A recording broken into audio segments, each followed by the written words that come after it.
I was just, wondering, we both read the report by Gallup, on the impact of burnout. Uh, which part of the report resonated with you?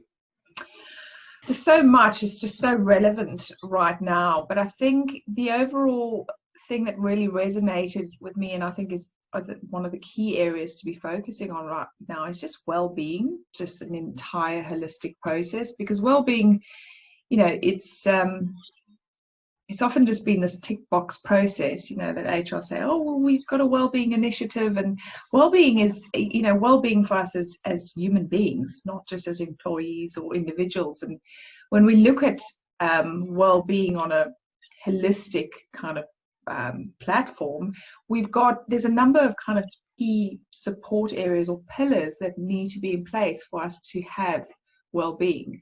So if we're looking at our kind of social, having support relationships, things like that, financial, so that we can kind of deal with whatever's going on, our community, physical, and then our career or the corporate space. So, at the moment with COVID, all of these are really kind of feeling a little bit shaky and unstable. So for some more than others, so when we're looking at, how that leads into, specifically the corporate space, so I mean, from your view, what do you think is the most important, and what perhaps resonated with you about, the corporate space and what needs to be done there or focused on?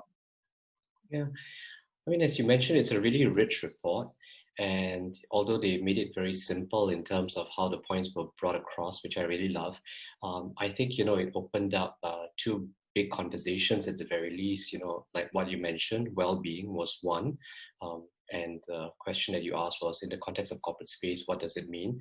And I thought the other space which it opened up was actually this whole thing about culture and mindset. But, going back to your question about well-being, I had to think about it, and, based on what you shared as well, I guess there are three broad areas, when we look at well-being in the workplace. One is in terms of the physical space, which is something that the report alluded to. And especially when you're working from home, right? It's a different sort of physical space from when you're in the office. I think the second is also in terms of the people interactions, and how the people interactions need to actually incorporate well-being, since that has also shifted with the whole work from home movement. And the third is mental well-being as well, creating that ability to have the space to also look after your mental health. Yeah, so those were the three areas that actually I started thinking about based on the well-being space.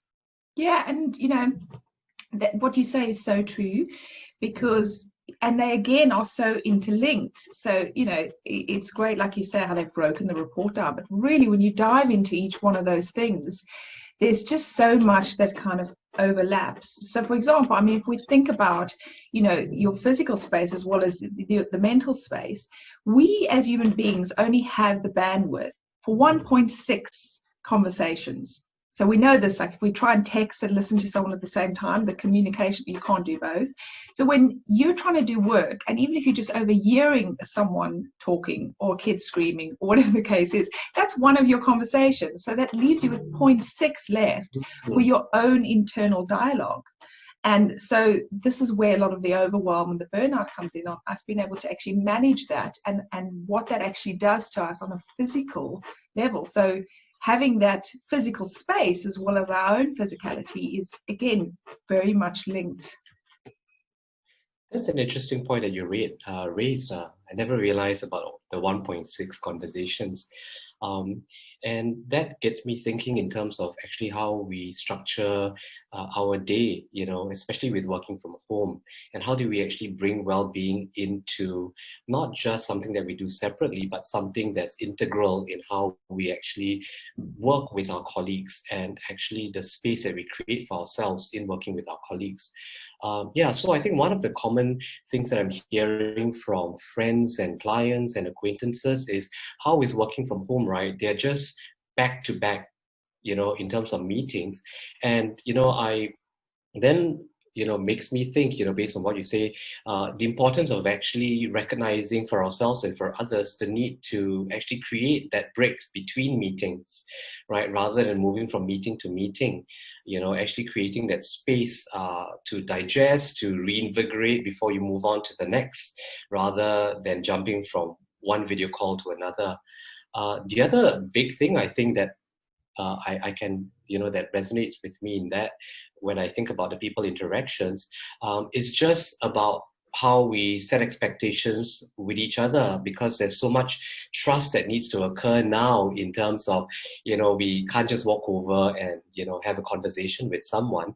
So it's also about how we also create the ability to recognize that when we set deadlines, when we have expectations and we're updating one another, how do we also listen out, in the people interactions for the other concerns they have, recognizing that, this project or this role may not be the only project or role that, they're setting deadlines and have expectations to deliver on.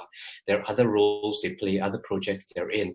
So how through, working from home as well and looking at burnout, do we also incorporate and think about how we actually set deadlines with one another or come to an agreement on expectations and deadlines? Yeah, because and this is again about self-regulation, but also from leaders and that understanding that these individuals, like you say, whether you're in a role where you're managing people or whether you're having to do certain managerial tasks, because obviously those are completely different things and they can sometimes have competing needs, but also understanding what is it that individuals need to do to actually self-regulate at those times. Because as much as we don't have that crazy train journey at the beginning or at the end of the day, that was in a sense a segue to kind of move from one place to another. And it's about helping individuals to understand what are some of those areas, what are some of the things that are depleting you. Because there are things that deplete us and we respond, or we react rather than respond to these things. So it's about identifying that and then identifying what are some of the things that benefit you. So like we say, this is just we can keep going on and on with where each one of these things leads and how they completely have an overall impact on us as individuals, and how important it is on a corporate space to be taking care of these aspects and integrating them into what our culture is actually about. So well-being is part of that culture, and that leads to the high performance that every business wants, but it's key to be looking after the individual.